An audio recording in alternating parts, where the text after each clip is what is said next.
Hi, boys and girls. Today you're going to hear the story of The Frog Prince, an old fairy tale where a princess befriends a frog. And once she gives the frog a kiss, he magically turns into a prince. This is a different take on the story. And after you hear this book read aloud, you are going to think of a character from a fairy tale that you have read and write a similar story based on one of the characters. I hope you enjoy.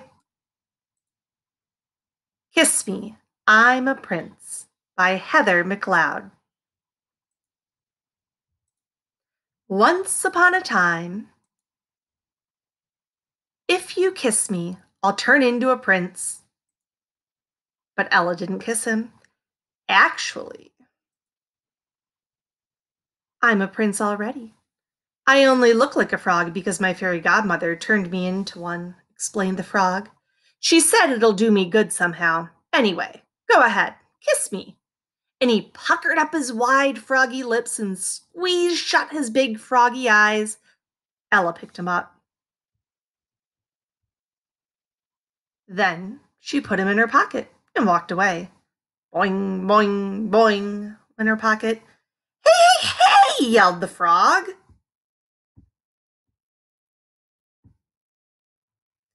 Ella stopped and took him out of her pocket. Didn't you hear what I said? If you kiss me, I'll turn into a prince. He puckered up his wide froggy lips and squeezed shut his big froggy eyes. Ella put him back into her pocket and continued walking.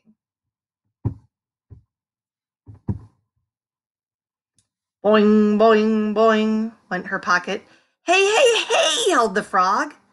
Ella took him out of her pocket again. Why won't you kiss me? If you kiss me, I know, interrupted Ella. You'll turn into a prince. But then what? We'll go to the palace, and the king and queen, my parents, will make you a princess, promised the frog. And what do princes and princesses do all day? Asked Ella. Study mostly, said the frog. We must learn every language in the world so when we grow up, we can speak with all the other world leaders. Then there's international finance, etiquette, falconry, warfare, geography, law. But when do you get to play? Asked Ella. Princes and princesses don't play, scoffed the frog. Unless you count studying horsemanship and fencing. I really like those subjects. What about hopscotch and Simon Says and going for a swim in the pond? Asked Ella. That would be unseemly, sniffed the frog. And besides, princes wear suits and princesses wear gowns all the time. You don't get clothes like that dirty. Said Ella. I'd rather have a talking frog.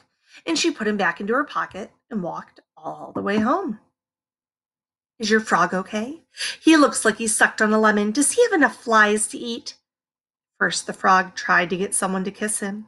He'd pucker up his wide froggy lips and squeeze shut his big froggy eyes whenever anyone so much as glanced his way. After a while, the frog gave up on getting kissed and played with Ella. They started with hopscotch and Simon Says. Then they went for a swim in the pond. The frog was surprised at how much fun he was having. He even liked getting dirty. In fact, he forgot all about being princely until the day a royal courtier rang the doorbell. The courtier swept his feathered cap off his head and bowed until his nose touched the floor. Excuse me, miss, said the courtier. Have you seen an unusual frog in the neighborhood? Said Ella. Your Majesty, the courtier exclaimed, and he swept up the frog and carried him away in a golden carriage pulled by 4 prancing white stallions. Ella didn't hear from the frog for 2 whole weeks. Then the royal carriage appeared in front of her house again. Hey, said Ella, you're still a frog. Well, said the frog, my mom and dad got everyone in the castle to kiss me, but nothing happened. My fairy godmother says only the kiss of a true friend will do, and only if I want it to. So here I am. Do you want me to kiss you? Asked Ella. I didn't at first, admitted the frog, but then Mom and Dad said they'd cut back on my homework, so I'll have time to play every day. I can even join your baseball team, but frogs can't play baseball. Frogs can't do a lot of things. So yes, Ella, I want you to kiss me. Please. And Ella did. And they played happily ever after. And that's the end. So, ladies and gentlemen, I want you to think about fairy tales that you have read. Cinderella, The Three Little Bears, Little Red Riding Hood. And can you write a fairy tale similar to one of those with a twist? Here, Ella wouldn't kiss the frog because she wanted to have a frog more than she wanted a prince. And she only kissed him finally because she found a best friend.